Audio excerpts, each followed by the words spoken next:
I wanted to share a controversial take that I'm sure I'm going to tick off a lot of people by saying, but I'm currently writing on imontheball.com. I encourage you to check it out.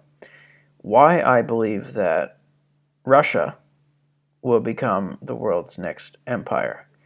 I think a lot of people have been calling the demise of the American empire for some time, and it's quite popular to assume that China is just going to assume that role. Um, But China does have huge problems. They have a huge unemployment problem.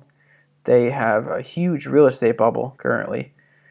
And I believe that all this talk of fighting Russia and provoking Russia and sanctioning Russia and just bad, bad, bad for Russia is because Russia is in a position to do some damage economically.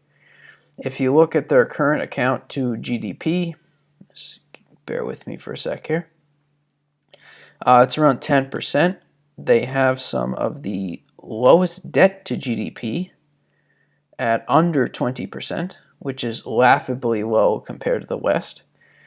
They've been running a trade surplus for the last 20 years. Their stock market actually went 4 times since the year 2000, and the Dow Jones Industrial Average had gone 3.37 times. Sorry, I stand corrected. The S&P went 4 times since the year 2000. The Moscow Exchange went nearly 20x, and I wrote about an article of me buying a Russian stock. Inflation is down. Unemployment is low. The sanctions had no impact on their economy. They're the fastest growing European economy as of right now. They have a huge military, a military that is experienced at that. They have basically Europe in their back pocket with energy dependence. I believe Trump had warned about this at some meeting in Germany, and they laughed at him. And, well, now you can see electricity prices in Europe. I also wrote, if you're interested, about Russia's involvement in Africa. They're increasingly expanding their military presence, expanding their mining presence throughout the continent, and the Africans are accepting them with open arms. And this is also at a time when they're revolting against the French occupation and the American occupation. So they're moving into the continent with the highest amount of untapped resources. Speaking of resources, out of proven coal reserves, they rank second in the world with 157 billion tons. Out of proven oil reserves, they rank eighth at 87 billion barrels. This may have changed since. And they're second for natural gas reserves at 1.17 trillion cubic feet. Also, I believe they're second, just behind Switzerland, with the highest percentage of gold reserves relative to GDP. So when you think of Switzerland, obviously you think of gold and rich and stability and wealth. You don't necessarily think of Russia as having that amount of gold. BRICS is another aspect that you probably have seen in the news. And BRICS is a trade and currency union. And perhaps that's why they've been hoarding gold over the last 20, 30 years. Because the Russians don't trust the Indian rupee, and the Indians don't trust the Chinese yuan, who don't trust the Brazilian real, or real. I don't speak Portuguese. But they can all come to a common denominator with gold. And the end result is that they all trade amongst themselves and can turn their back on the US dollar. And even the people who are not a part of these BRICS, who are not in the group, Russia is still friends with much of Latin America. In fact, Latin America has complete visa-free access to Russia.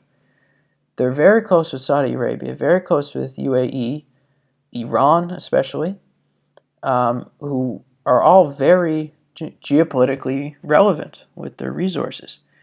Venezuela being very important. They're number one in oil reserves on the planet, 15th for coal, and I believe 8th for natural gas. All this is very geostrategic.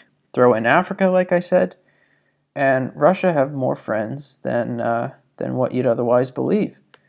And I don't want to be disrespectful to the Belarusians or the Uzbeks or Kazakhs, but Russia has a tremendous amount of influence over these countries as is.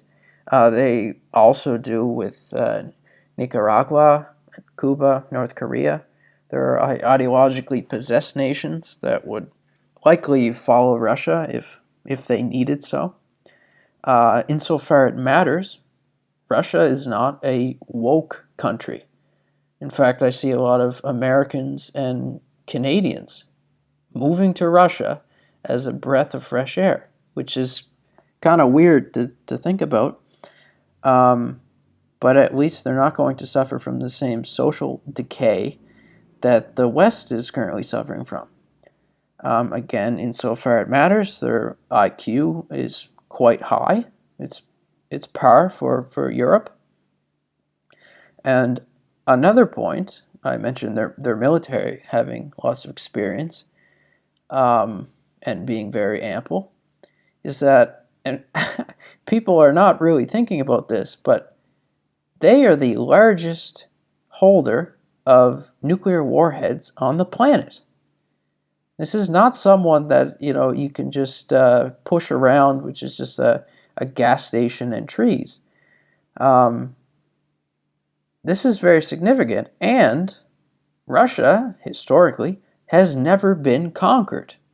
I mean, I guess you could say that Genghis Khan, I believe for 3 months or so, had conquered it, but not completely, and Napoleon hadn't, Hitler hadn't. So they have hundreds and hundreds and hundreds of years of experience defending their border. If that doesn't have empire written all over it, I don't know what does. And also, I published an article talking about them launching their Russia shipping route throughout the Arctic. They now have 30 icebreaker ships, and they're building 30, looking to get that up to 100, and they're looking to offer a shipping route that is an alternative to the Suez Canal and the Panama Canal, and both of them are having issues. So all these things taken together, their low debt, their high gold, their resources, the fact that they export, they have a military, they have friends in the right places, they have influence. Russia is the threat to the American empire, but not for the reasons you're being told.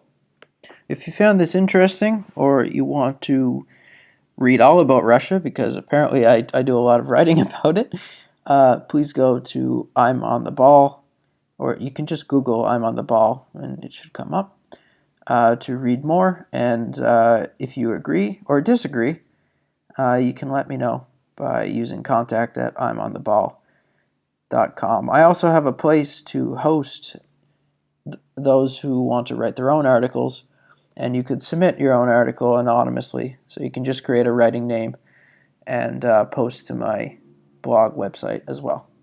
Thanks for listening.